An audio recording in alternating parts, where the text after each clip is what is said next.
That's one way we can really think about what it means to not know things and what it means to enlighten ourselves, right? It's taking seriously people in different positions in society, like genuinely listening, genuinely amplifying their voices, something like that.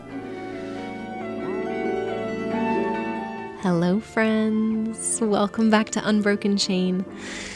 This is Maura James, as always, and I'm super excited about this conversation today. This is with Robert Rosenberger, and we hung out because I read a short book that he wrote called Callous Objects, and it's available online for free. I've linked it in the description to the podcast below. I highly recommend reading it. I read it in a sitting, and I feel like I'll be thinking about it forever.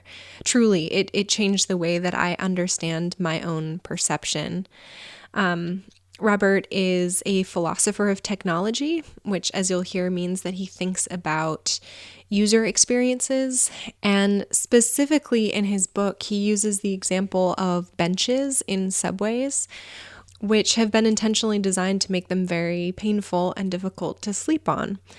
And this is definitely something that I'd been aware of in the 12 years that I was living in New York City, and hadn't really put it together until reading Robert's work and speaking to him that this is really part of a much bigger anti-homeless, anti-poverty design that's deeply embedded in our society. And once you become aware of it, you kind of have new eyes to look at the world and understand how much is invisible to certain populations and how much speaks very loudly and has a very clear, often hostile message to others. So I think the subway is a particularly interesting microcosm for studying all of this because I was a nanny for many years in New York, and God, carrying strollers down subway steps, I don't know how many times I've done that, and thousands of people do that every day. And actually, a woman was killed in the last few years by falling down the steps carrying a stroller. And I know a lot of New York City's charm, in a way, is just its rawness, and the subway certainly embodies that. But in recent years, it's really become a very clear playing field for the police state. And I want to encourage all of you right now, if you don't already, to please follow the Instagram account Decolonize This Place.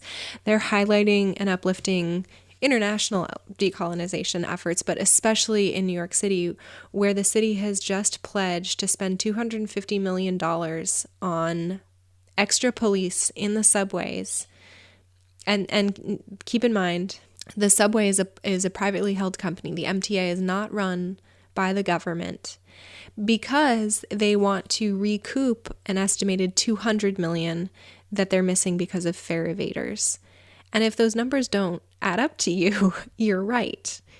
It's a net loss and a lot more people incarcerated. They're harassing homeless people and food vendors, and there's a lot of video online. And look, I know that compared to a lot of other countries like China, Hong Kong, Bolivia, Russia, Serbia, just to name a few, that we in America seem very free. But if you think that we don't live in a police state and that we're not already toads in the boiling water of fascism, I please go watch the many, many videos that are available online. It's our job to be educated and aware about that. And there is plenty of evidence, a devastation of evidence of the war being waged at this very moment on the poor, particularly on people of color. And if militarized policing doesn't already affect your life, then these videos have to be our education. And that is where Robert comes in, because his work made me so aware of my own involvement and responsibility in these systems and how my environment, be it New York City or really everywhere, is actually designed to keep me complacent and complicit. And it really blew my mind. He articulates things that rubbed me the wrong way on a subconscious level, and that's really changed how I see the world now. It's been brought to the conscious level. So it's really thoughtful work, and I invite all of y'all along for the ride. And Robert goes real deep. So I think you'll enjoy this, and I'd love to hear what it makes you realize about your own environments and how you want to step into relationship to that. So here he is. We met up at his house in Macon, and you'll hear his cats became part of the conversation as well. Here is Robert Rosenberger. So let's see, my name is Robert Rosenberger, an associate professor of philosophy at the Georgia Institute of Technology. I work in the School of Public Policy. I'm a philosopher of technology. That's the field that I work in. So what that means is I end up trying to give deep descriptions of user experience, right? Like what it's like to use different technologies, what your mind is on, what is present to you, what you don't notice, how technologies become integrated into our lives and sort of shape the worlds we live in and the decisions that we make, like how we see the problems that are in our world. Yeah, that's the type of work that I do. Yeah, I think a lot in storytelling about what is invisible or not largely seen. And I realize that's totally subjective because I have my own conditioning about what I personally can and cannot see. Yes. But yes. I feel like your work connected with me so much because you're tackling, I think, pretty much the same thing in how our environments condition us to protect certain status quo. No, I think that's right. I think that is a sort of connection in the stuff that we're interested in, right? What does it mean for someone not to notice something, right? What becomes visible to us, and what can we do about that if it's something that we think should be visible to people, something like that. And you're right. It's subjective, and it has to do with individual conditioning. So different people notice different things. That part of it, that sort of individual knowledge, right? What can we learn from one another about what it is that we're seeing and not seeing is something that I'm really interested in. And I see where you're going with this. There's sort of there's a political dimension to it. Yeah. Right? This is the thing that I hope we get to talk about the most, right? I mean, the question that I become really captivated by and think might be actually super important to a bunch of contemporary problems is something like what are the politics of technology and what are the politics of human perception, right? I mean, the reason this might be important is because the first response of many people is something like, there's not politics in either of those things. Or technologies are innocent objects, right? They're just things that lie there. People have politics. People do politics, maybe with technologies. But it doesn't make any sense to say that technology is somehow political or that an individual object is somehow implicated in politics. That's an intuition a lot of people have, including many designers and engineers that I meet, right? And I take it as sort of part of my mission as a writer and job as a teacher at a place like Georgia Tech to sort of shake people and be like, no, that's not right. They're technologies are super implicated in political systems. And then there's that second issue, right? Well, what about perception, right? Maybe people can be political. Maybe certainly people have politics. That's what that means. But what does it mean for our perception to be political? I think that is absolutely something that is also the case. And we have to figure out the best ways to draw those things out. We were just saying what is invisible to us is something with political implications. And the fact that different things are invisible to different people, and then we can learn things from one another about what we should see is a political issue and maybe a political project, broadly put. Yeah, no, that's well said. So I guess maybe to start with the politics of technology, can you help us understand your argument that they are not neutral? Yeah, so the move is something like sure, it is the case that an object just sits there without us, right? So maybe it's not doing something political by itself. However, it also ends up being a little bit more complicated than that, right? When we interact with an object, and philosophers of technology always think that we're doing this all the time, right? The almost the given in my field is that we're surrounded by technologies. We're influenced by them all the time. Technologies at all different levels, computers and our phones and our cars and sort of advanced things are around us, but also simple things, right? Objects like doors and steps and things like that. A staircase may not be doing anything without us there. However, it really shapes the things that we can and can't do, right? A staircase might enable me to go from one floor to another. But then at the same time, for someone in a wheelchair or someone pushing a stroller, a staircase might actually be an obstacle, right? So the same technology, the same object, and a simple one, a staircase, right? Like literally a simple technology, an inclined plane kind of a thing, at once can enable certain things and can close off other things, right? And may enable and close off things for different groups of people. And in those moments, it can be super political, right? So if you're, and I mean, it can be legal, right? I mean, political in the sense that it's breaking the law, right? Maybe the building isn't compliant with the ADA or something like that because there's no accommodations made for disabled people, something like that. So this is my cat on the table. I think that it might be a theme of the podcast, kitty cat interruptions. Our co-hosts. Our co-host for the day, our special guest. They are fuzzy. So I guess maybe could we use, I feel like the example you give of the bench is so powerful. Well, I mean, yeah, so it's funny. So I've backed up into this topic really through the example of the bench, right?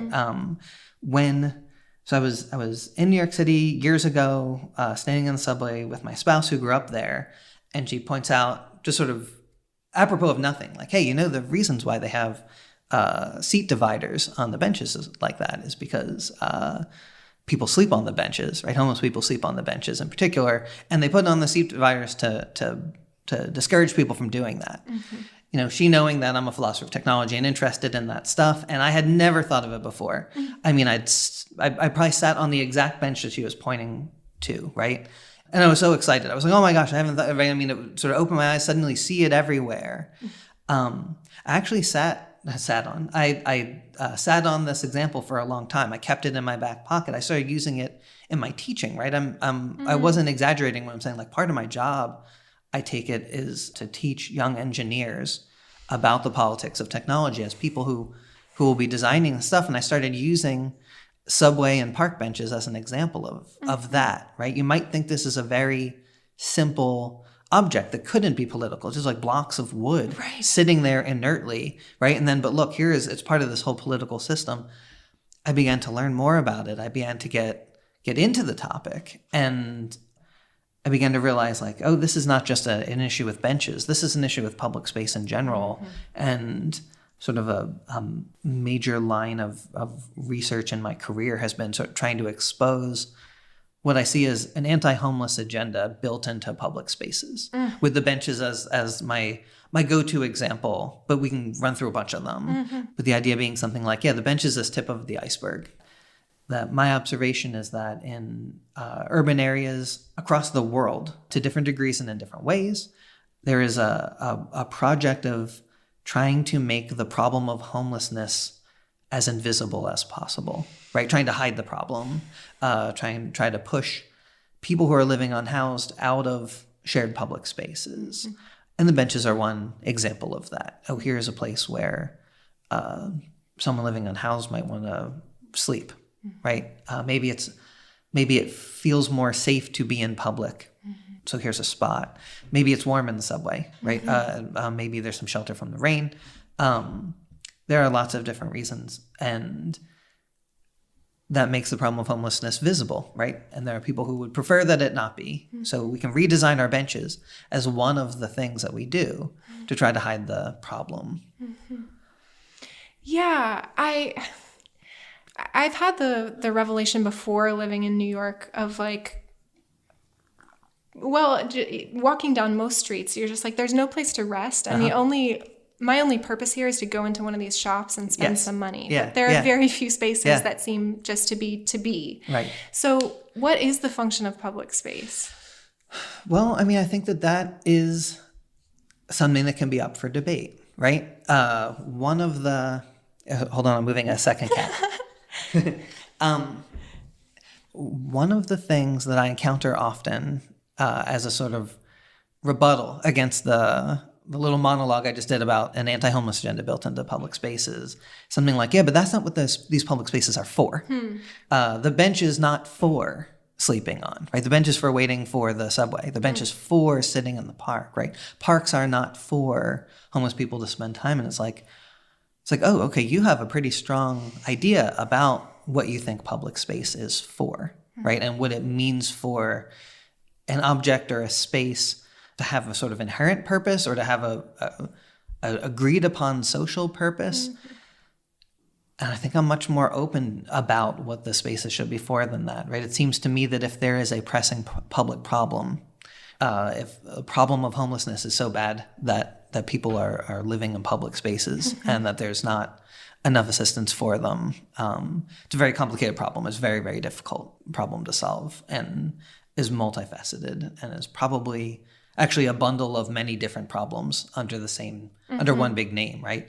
But if these problems are that bad, then maybe that means that public space has to be for that, right? Even if the city planner who drew up the park didn't have that in mind, or the target audience that city planner had in mind, tourists or people who live nearby throwing frisbees in the park or something, doesn't mean that that's what the space must be for.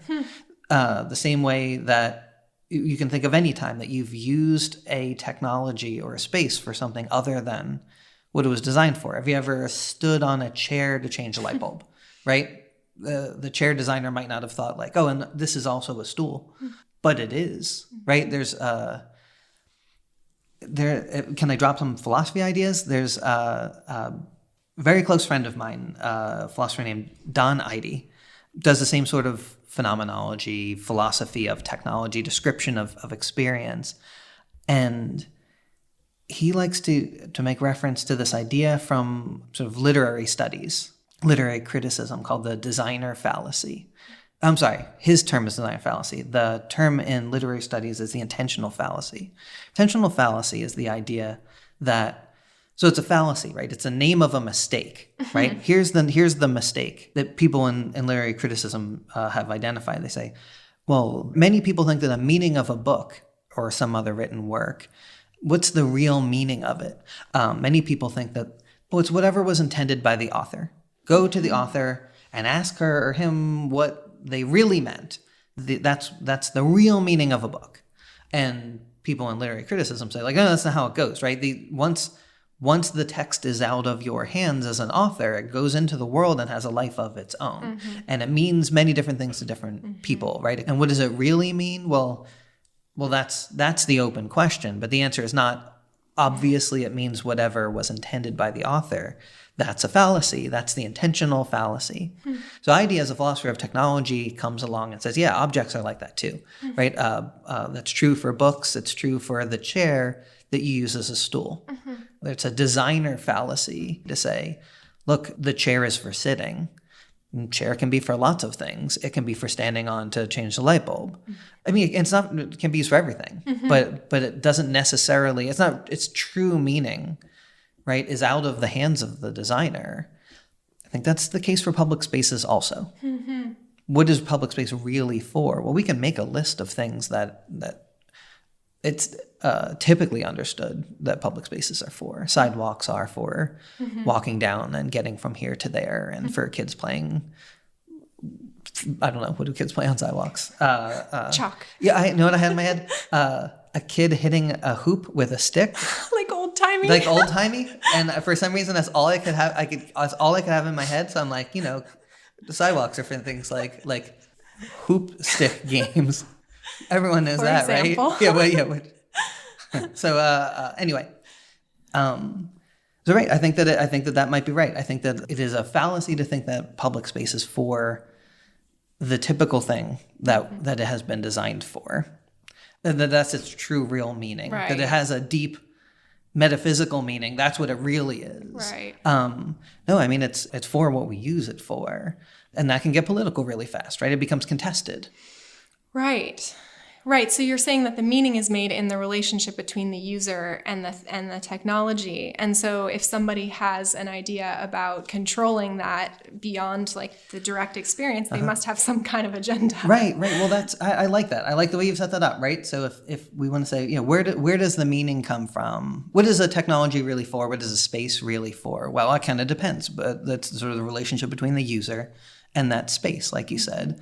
And then there ends up being this third player, because it turns out we don't use technologies in isolation. Someone designed that technology, and even more, someone manufactured that technology, and even more, someone bought those objects and installed them, right, in the public spaces. And then even more than that, there might be authority figures, police officers or something, that monitor that space and make sure that they're only used in certain ways, right?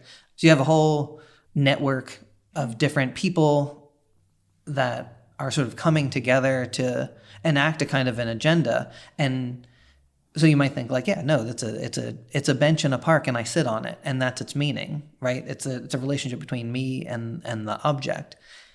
And that's right. But then also, if you decide, I'm going to take a nap on it instead, suddenly you realize like, it was never just the two of you and the bench, because suddenly you can get arrested for breaking some sort of loitering law, some sort of sit-lie law against sleeping in public spaces or vagrancy or something like that. And then the next time you come back to the bench, it has an armrest in the middle. You make I think you really beautifully show how you could make the case that homelessness has become criminalized. Yes. Could you talk about the ways that some of that is encoded into our spaces? Yeah, absolutely. So this has become the work of the project, right? There's some philosophy to try to draw all this out, but really it's just sort of cataloging the various ways that this can happen. So one way is through the law, right? And people who are advocates for the homeless, which include homeless people themselves, will say exactly what you said, that homelessness has become increasingly criminalized, that it's become illegal to be homeless. Yes. Right? So things like sleeping in public, camping in public, right? Camping bans are sort of a big one these days, right? A big one meaning like they're in the news a lot, they get challenged, or there'll be some sort of campsite that'll be raided or something like that. That's a big one to consider. Panhandling is another one that you'll see in the laws, right? In the news because of legal issues, right? Someone comes up to you and asks you for money. Should that be illegal, right? It is illegal in many places, and in different ways in different cities, depends. And there have been court cases where it's like, no, this is actually a First Amendment issue, right? People should be able to talk to each other. You don't have to give people money, but people should be able to talk to each other, and this is a certain type of speech. Goes back and forth, but there have been some victories in overturning some of the panhandling bans that have been too aggressive. And there's a number of smaller ones, laws against sleeping in cars, laws against pushing a shopping cart, laws against just what are called sit-lie laws, right? Just sitting and lying down in public. Those types of laws have proliferated. So that's one way that these spaces get literally policed.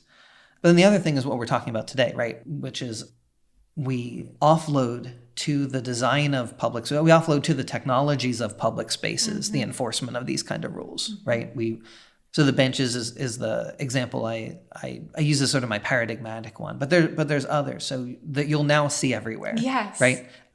Garbage cans is one that I've become obsessed with. You'll see trash cans that are built so that you can't reach down inside them. So they're like trash cans to discourage picking. I mean, it's complicated, like with the bench dividers or armrests. I mean, bench dividers are bench dividers and armrests are armrests, right? They serve those functions. And I'm sure that we could think of plenty of legitimate moments where it would be very nice to have an armrest or have a seat divider so that you're not touching up against the person next to you. That's not the only reason that they're there. Same with the trash can lids that are built so that you can't pick them. I mean, they're sold as rain hoods often, right? Or are locked down so that animals can't get inside, right? I mean, some cities make it more obvious than others. Like, oh no, this is very clearly so people can't. Like, there's no way to get it. You don't need a padlock on the outside of the case of a trash can to keep animals out, right? Right. That's so. If the trash is physically locked in, and also you can't reach down inside, then it seems to me that that's what's going on. So that's at least one of the motivations behind that sort of a trash can.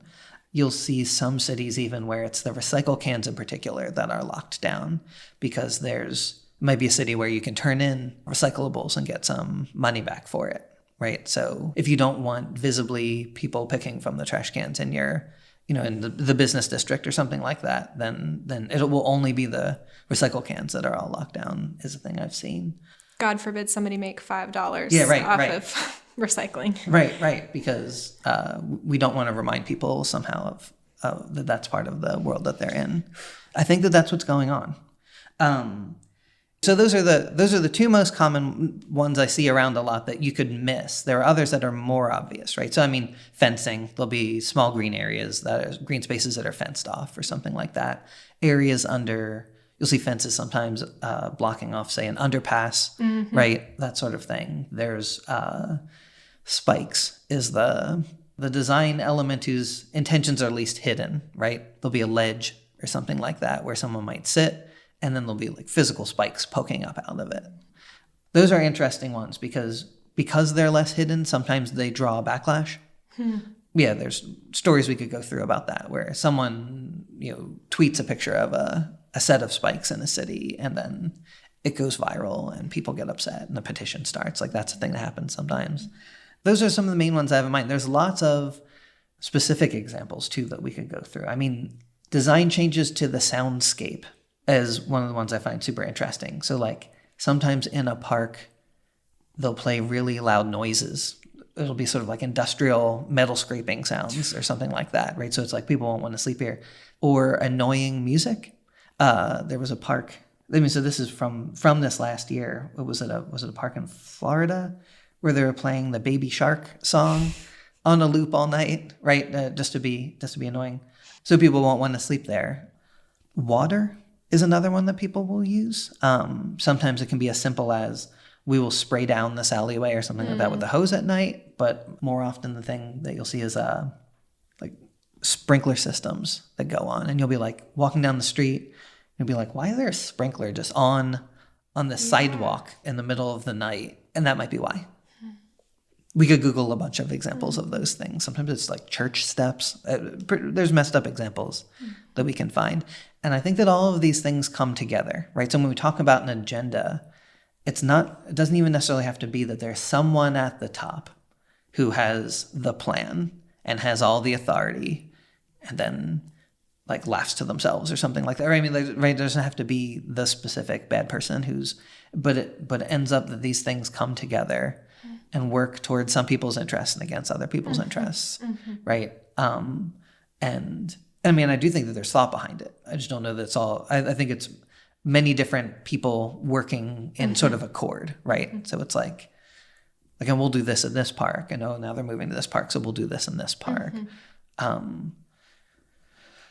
It's awful. What has been neat about this work is that like there's something going on here in terms of what we see. You bring up these examples, and this is a thing I get a lot, right? I get emails from people all around the world now who are saying things like, yeah, no, I've encountered your work, and now I see these things. I didn't see them before, and now I see them. That happened to me too, right? Yeah. That's how I got into it. It was like, oh, there's something happening here, right? It's that moment that is maybe somehow important, and this is what I guess we should all be thinking about. Like, what do we do with that? Not everyone who's exposed to it is appalled by it, right? Some people will say like, oh, great, I agree with that. But many people are, because when you see that it's not just, it's one thing to say this bench here has this armrest on it. Aren't you appalled? And someone would say like, well, I don't know, it's a bench with an armrest. What's the big deal? But when you expose it as a pattern and you start to see it everywhere, and then you realize like, oh, wait, this is working in accord with the laws that are also targeting the same population. Oh, and they're also a disadvantaged population to begin with. Then it's like, oh, maybe this is coming together to be something awful. Yeah, well, I think there's something really fascinating going on in the element of what you were speaking about how when it's too overt, the spikes were appalled. Like, this is maybe a little cynical, but I feel like there's something very American about that. Like, we're down to humanize each other as long as, like, you don't remind me that that's what I'm doing. I think you're onto something there. No, I think that's right. I think I've come to suspect that panhandling has something to do with that too, right? I mean, there's this way that it's like, I want to go about my day and not be reminded of this situation. It's one of the reactions to the spikes that I've seen that I really like. This thing that you're articulating, which is like, oh, you know what's bad about these spikes? And not the spikes, but that, gosh, I didn't want to be I would like this whole situation to just go away. Yeah. Right? And I sometimes think the panhandling is that, right? I mean, one person interrupting your day and like asking you for money is one thing, but like actually I think the thing that can be so jarring about that experience as the person being panhandled is something like, oh no, I was just going from here to here. I was going from the place where I work to the place where I get lunch, and suddenly I'm reminded of this like whole fraught political situation that we're in. And that sort of experiential breakdown, right? The sort of reminding you of the things that you vaguely know about, but can put in the back of your mind to get through the day is like a pretty jarring experience. And I think that you might be right that like maybe that's actually one of the biggest things that's going on here, right? That impulse to not want to be reminded of stuff, right? And even how thin maybe even the boundary between like me and the homeless person is. Yeah. The fact that I am you. Yeah. No, exactly. That's exactly right. Right. Yeah. That this is, I mean, it's one thing to be able to sort of go about your day in a kind of bubble, and then and think of who are the people in your cohort, right? Like who are the people in your world, right? These are my coworkers and my neighbors and my friends, and these are the people that are in my, and then to suddenly be like, oh right, actually there's other people who are in my, that I sometimes forget about, right? I think that can be an experience for a lot of people, and like can be jarring to be reminded of that sort of unexpectedly. And I think the spikes might do that. And then there's a weird way that the spikes are somehow less cynical than right than the trash can lids or the benches, right? That somehow perform the same function, right? Sort of stop a certain kind of usage of public space, but do it in a way that isn't in our faces about it if we are the people who are using the public space for the sort of dominant usage. I love how you talk about that, how when people, like for example, somebody carrying a child or with like a bulky bag tries to use a seat in a way that's not its original intent, kind of wakes us up to this other function. And like, what do we do once we are in this awareness process? Like, what is our ethics or our responsibility as people who can perceive that? Right. I mean, that's tricky. Yeah, what are we supposed to do? And even what is the process of waking ourselves up to it, right? I mean, so we could be someone who happens upon, right? Like our bag is too big, or we're carrying a child, we're pushing a stroller, right? And then we recognize, I mean, pushing a stroller is a good one, right? It wasn't, like I'm someone who doesn't have mobility issues. I can walk wherever I want to walk, and it's not an issue for me yet in my life. Knock on wood, maybe, hopefully I'll grow old enough that will eventually be an issue, right? But that has not been the case for my life so far. And then when my children were tiny and I was pushing around strollers, it was like there's something eye-opening about what it means to get into buildings, right? It's like, oh wow, if I had mobility issues, right? If I couldn't walk up steps, or if I was in a wheelchair or something like that, you realize like I was just going into this museum, and actually now I have to like walk like a block around to the back of the building, and there's this weird, like I don't get to go in the grand entrance. There's this like weird back entrance that that can be very eye-opening. And then the question becomes like, well, gosh, like I stumbled into that realization. Like what other things am I missing about the world around me? I don't have a great sort of normative suggestion. Like, oh, and here's what we should be doing all the time.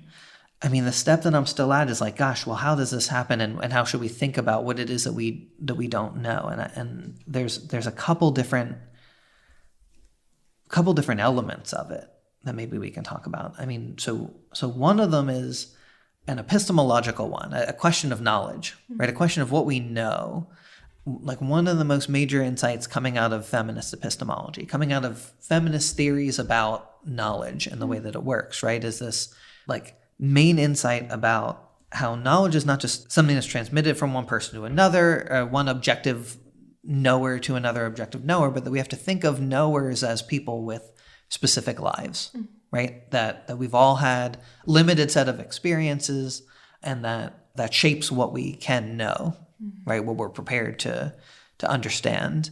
And like from those kinds of insights, that's one way we can start thinking about like, what does it mean to not see things? And what would it mean to train ourselves to see other things, right? I mean, if we recognize ourselves not just as people who don't yet have certain knowledge, but that like people who, that all people are like that, right? That all of us have lived particular lives, right? And that there's a politics to it, right? I mean, this is where the feminist theory comes in, that like, and for those of us who live in sort of a dominant place in society and don't have to worry about certain things, like there are certain things that we know through that, and certain things that we don't know. So one of the ways that we learn, according to these sorts of theories, is to talk to people who are different from us, and to do that with an openness and a respect, right? Feminists working in philosophy of science do this and say things like, right, there's certain things that science does, the scientific method does, and that our practices do that try to account for different variables so that we can be more objective. They say like, yeah, we should be doing that politically as well, that scientists are often from a sort of dominant class in society, and that there's issues, there are topics of study, problems with methods, problems with concepts, limitations in theories that no one's going to notice, and the scientific method isn't going to naturally route out. That actually what we need to do is bring into the scientific process people from different backgrounds who will be able to recognize and point out those things. And it's from those kinds of theories that I'm really influenced, right? It seems like that's one way we can really think about what it means to not know things and what it means to enlighten ourselves, right? It's taking seriously people in different positions in society, like genuinely listening, genuinely amplifying their voices, something like that. That's one of the things. What's another thing? So there's this sort of philosophy of experience I keep talking about, and I think that there's sort of a level there that we can be thinking about. We can think about, what does it mean to go through our day not noticing things? This is where the sort of politics of perception comes in, right? So what do we know about? What do we not know about? And how does that inform what we see and what we don't see? What we notice and what we don't notice? And then how does what we notice and what we don't notice become normal and sort of expected? How do we embody it in our perceptual habits?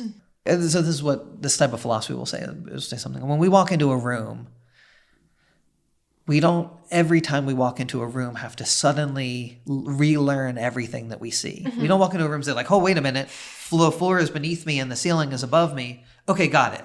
This is another one of those rooms, right? That's what all rooms are like. And we actually condition our perception to expect that, such that we can create visual illusions that mess with that, right? But those are weird cases, right? So these are sort of learned bodily habits of perception.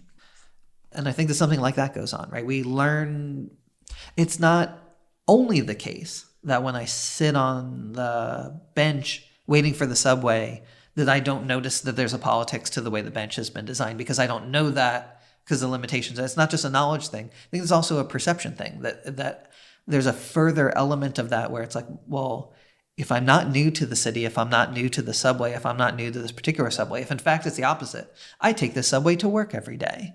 There's tons of stuff that we don't see. What is the old thing they say about like car accidents happen close to home? Because like in that very last stretch when you're driving down your own street, you're totally on autopilot, right? So it's like, what do we not notice in our world because of that autopilot, right? I think is another element of it. I think there's a third element, if I can keep going. Please, yeah. I think that sometimes we don't notice things because of the nature of the political agenda. We don't notice things because people didn't want us to notice them, right? So this is what we were saying about that there's somehow at least something more honest about the spikes, right? The spikes seem like the nastiest thing. And in certain ways they are, right? Because in certain ways, spikes are the worst one, because not only do they say don't sit here, they actually seem to convey some kind of message like, you're not wanted here, actually, you're a pest, right? So that's really bad. But on the other hand, at least they're saying that loudly enough for everyone to see. I think that what happens, one of the reasons we don't see the politics of public spaces around us is because those public spaces were designed specifically to hide those politics. So the bench was designed in such a way to say, like, these are just armrests. The trash cans were designed in ways that, like, no, this is just like a rain hood. This is just like a hole just for cans. And the laws were designed to say, like, no, we're going to push these people away in a way. And if all of these things have some success together, then the problem itself becomes more hidden. So, like, the mechanisms that are hiding it are hidden, and then the problem itself becomes more hidden. So one of the reasons why we don't see the politics of public spaces is by design.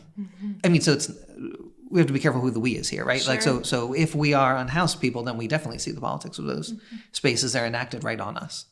But if we're someone using the public space for the dominant mode, in accord with the designer intention, right? And in the popular way, right? If we're sitting on the park bench, not laying on it, then one of the reasons we don't see the politics is because those politics were designed specifically to be hidden from people like us on purpose. It also goes back to the feminist epistemology too, right? I mean, I liked how I caught myself there about how, like, well, you know who does see those politics, even when they're designed to hide the politics, are the people who are targeted by them. And that's actually structurally part of what the feminist epistemologists are pointing out, right? If you're part of the dominant group, I mean, and this has been filtered down into a colloquial check your privilege kind of a language, right? Right? The privilege is hard to see, right? Your own privilege is hard to see. Because why would you see your own privilege? Because you're not impeded by it, right? And then there's this corollary to it. It says something like, well, right, when we go to a group on the margins, a population in society that's been subjugated in some way, right? We're talking about homelessness now. We could talk about racial minorities. We can talk about women, right? What are how have these groups been discriminated against? The idea is not like, okay, when we're talking about knowledge, these groups have the special truth. Right. What's happening is actually, no, these groups have a different perspective, and they have a special perspective on the dominant group. Why? Because they're being subjugated by the dominant group, right? We can see it in the issue of homelessness very explicitly, right? I'm not someone who's living unhoused, right? I'm not experiencing homelessness. I go into the park and I sit on the bench, right? So I'm not targeted by exactly the mechanisms that are targeting this subjugated group. People who are subjugated see those mechanisms, right? Because it's exactly part of what's making them marginalized, right? So it's not like, oh, and they have special truth in the world and we have to bring their special truth in. It's not even as simple as that. It's like, actually, like, dominance and subjugation, marginalization have structurally something to do with this, right? It's hard to check your privilege because it's hard to know the ways in which you're privileged. But you know who knows the ways in which you're privileged? The people who are very specifically disadvantaged by the ways that you are privileged. So being in communication with them, you can learn something about the nature of those power dynamics. Thank you. Yeah, that was really clearly said. Yeah. You used the word attention earlier, and what you're saying is making me think of that too a little bit, because I think we're becoming aware of this in the kind of greater conversation about social media and the idea that there are forces that want to distract our attention and channel it in very specific ways. Be that my experience of walking in Manhattan and feeling like everything is subtly directing me to go in somewhere and buy something, or whether it's like more nefarious, like these multi-million-dollar companies that are like, you know, how do I literally addict you to the phone in your pocket? So you agree. Yeah. The cats are showing off in the background. I mean, you're right about this, right? That we can think about, like, who is vying for our attention, who's trying to direct our attention to certain places. I mean, and who's trying to direct our actions toward certain things, right? Prompting us to look at something and dissuading us from looking somewhere else. This is not always bad. It's not inherently bad, I guess, is the point that we should come back around to. Like it's not even the broad idea that technologies manipulate or technologies direct our attention certain places that is the inherently bad thing. Because sometimes that's exactly what we want. Sometimes that's useful. Sometimes it's politically what we should want. So one of the examples that I like, and it's a controversial one, is bike lanes, right? Bike lanes can be fraught, right? And especially in the United States context. But it's one I like to bring up in this case because sometimes what people will say to me is, okay, I've got it. All manipulation through technology is bad. We should make all technologies as open as possible. That's what you're saying, right? The problem is not that unhoused people are targeted by the benches. It's that, like, no, we should just have a principle that says we should never, ever use a technology to stop anything, right? Just let everybody do their stuff. I don't think it's as simple as that. I mean, that's maybe a good first step, but it's actually not as simple as that. And bike lanes are an example of this. So when you put in a bike lane, sometimes what will happen is cars will park in the bike lane. In the United States, it's a minority group, people who are riding bikes, right? The dominant culture is car culture.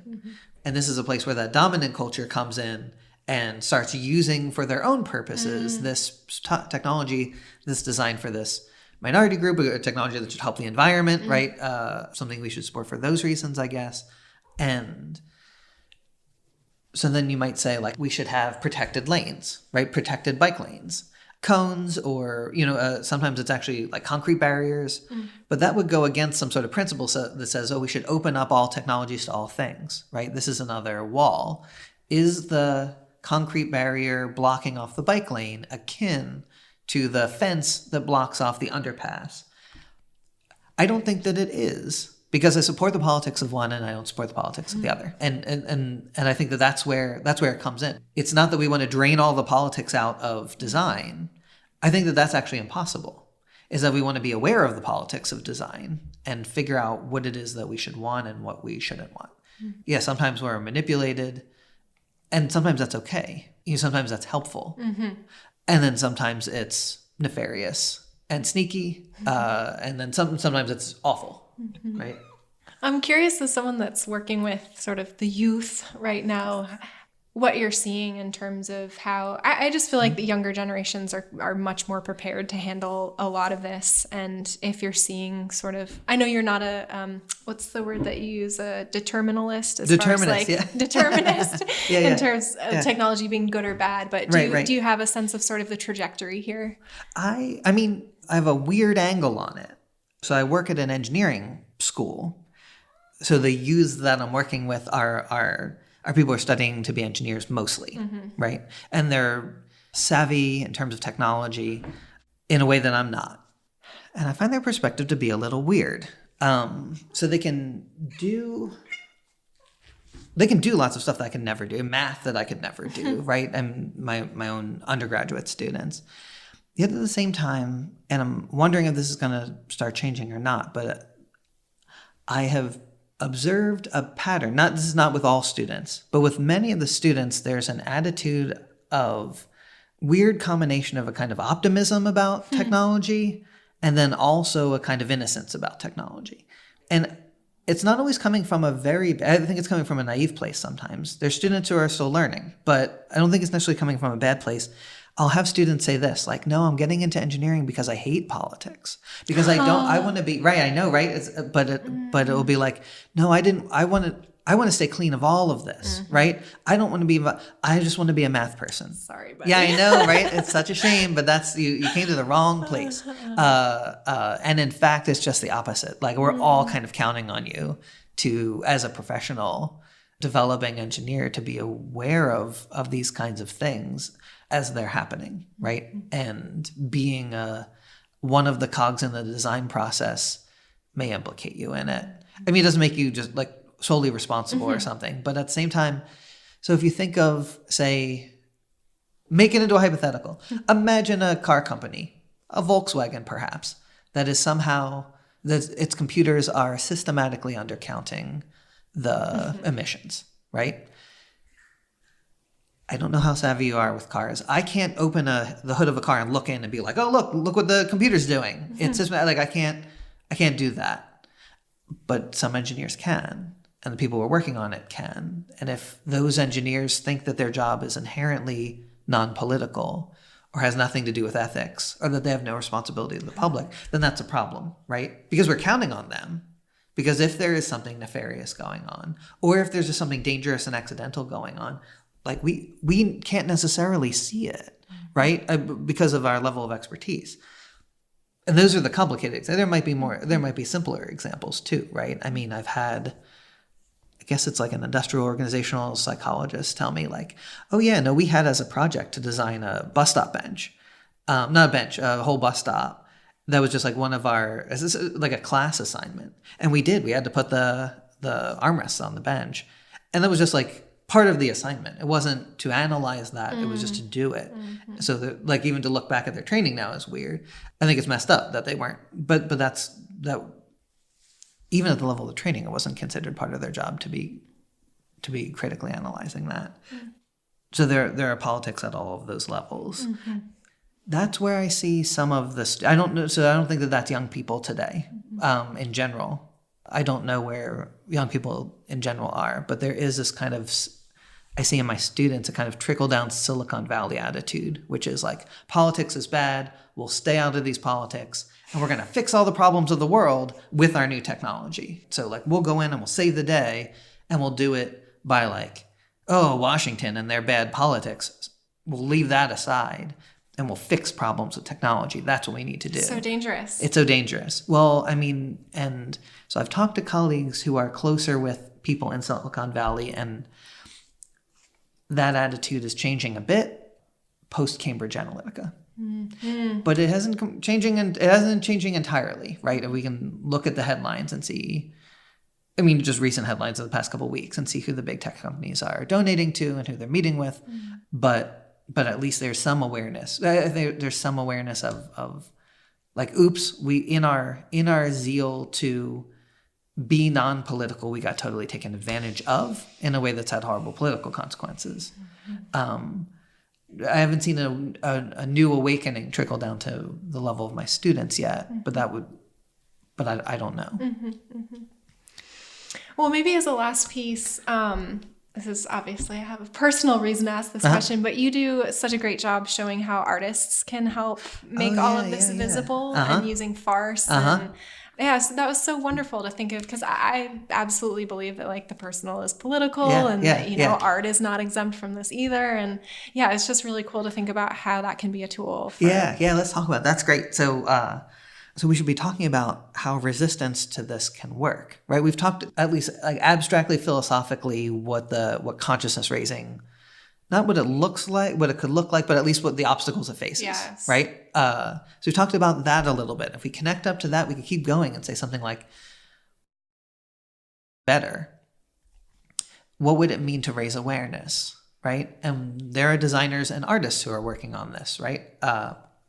If it is the case that there are forces that are trying to hide particular politics of public spaces, then that's a thing that we can resist. And, you know, one of the things I like to do is collect examples of the work of artists who are trying to draw this out.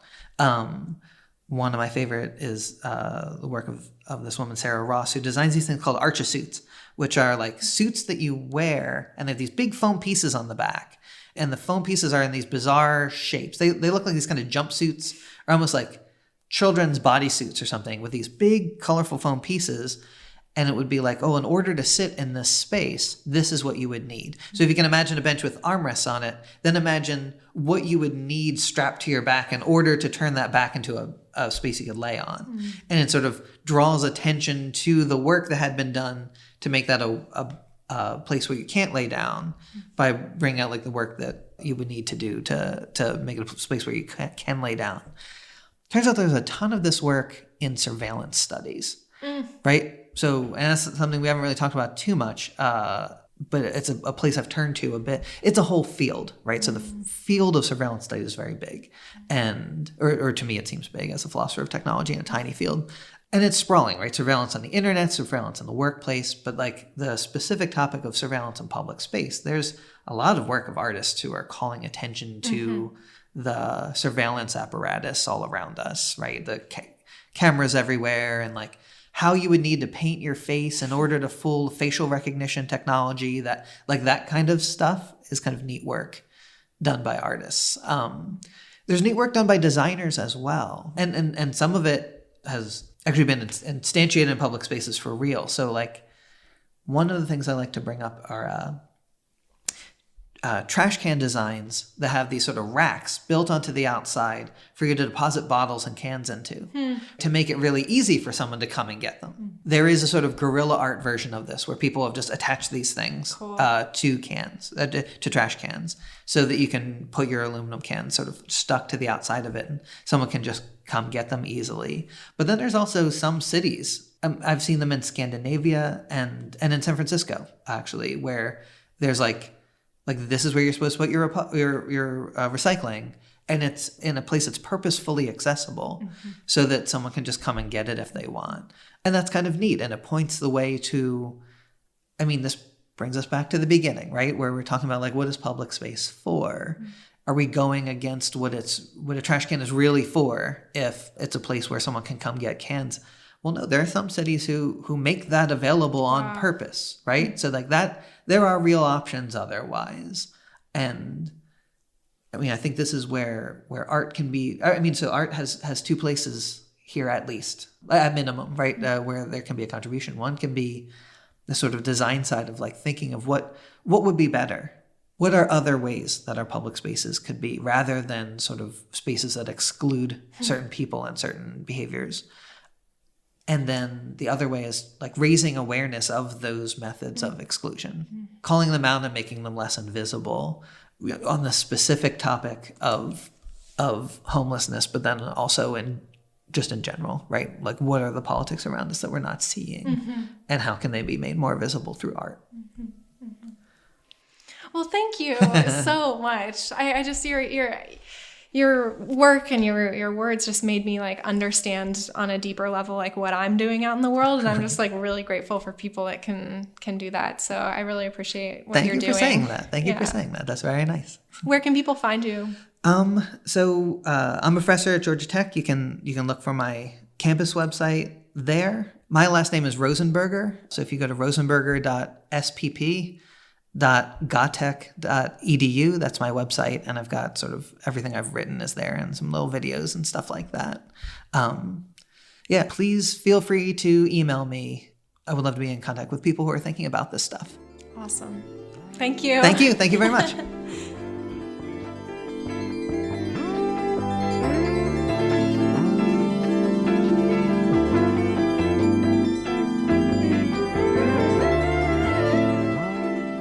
Yo, really, if this conversation spoke to you, please connect with Robert. I've put his contact information in the description, and you can always connect with me. I love to hear from you. MauraJames.com and Maura James on Instagram.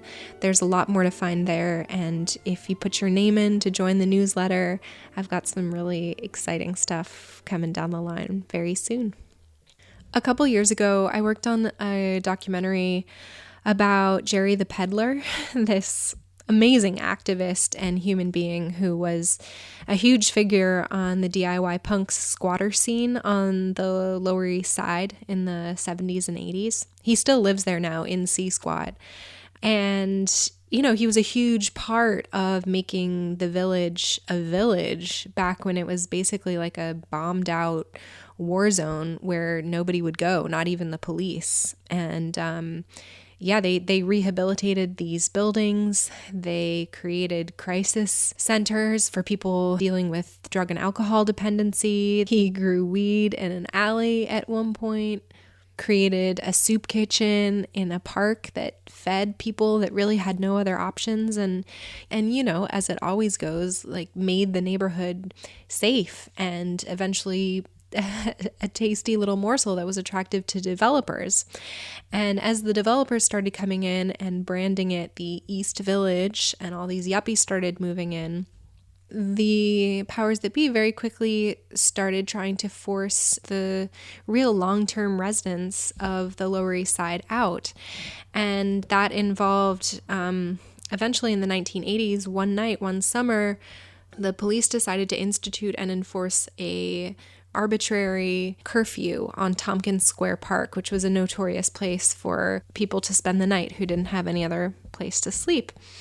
And Jerry became very famous for this incident where this big resistance turned out for people to protest this curfew. And Jerry passed out cases of beer to everyone, which were shaken up and then on the chant of pigs out of the park sprayed all over the police. And yes, he did go to jail that night, one of many nights in jail. And I just, as I was listening to Robert, I just kept hearing his chant, pigs out of the park, pigs out of the park. And was just so struck by that feeling that everything changes and everything stays the same. And this tension is as old as time. It's certainly as old as this country. You know, if you read something like Howard Zinn's A People's History, you realize that the idea of a country for the people, by the people is quite a convenient illusion for those in power, but has never really been true. And I believe it's our right and privilege as sovereign consciousness in a meat suit in this incarnation to help each other wake up and stay awake and become aware of our role. You know, when we're kids and we're conditioned to live in a particular world, that's not on us. That's on our teachers and mentors and parents. But at some point we step into the maturing process, which becomes about taking stock of that conditioning and beginning to deprogram ourselves and surround ourselves by those voices and teachers and lights that can help us understand what's happening on a much bigger scale. So I want to say thank you. I know that there are so many of you listening and part of this community that are so active in creating connection and seeking out those perspectives he's talking about that we're missing in our particular conditioning, and being willing to listen to them and listen deeply in that way where we're willing to be really changed by what we might hear. And I just want to say thank you to those of you that are doing that work on an individual scale and then on a community organizing scale. I really believe that public space can be used that way. And every time I go out into the world with that intention, I'm just so humbled by the stories that just come flying towards me. You know, people want to connect. We want to be understood. That's a human need that is far more primal and urgent than the need to shop or consume, which I think are actually behaviors that attempt to mitigate or subsume our disconnection. So keep looking for it, keep asking for it, keep demanding it. And thank you for being so active and brave in taking up space in service of that mission. It's so worthwhile, and I really believe it's the key to what we're all doing here. I love you so much. Thank you for your presence and energy, and I feel you out there. More soon, so much more.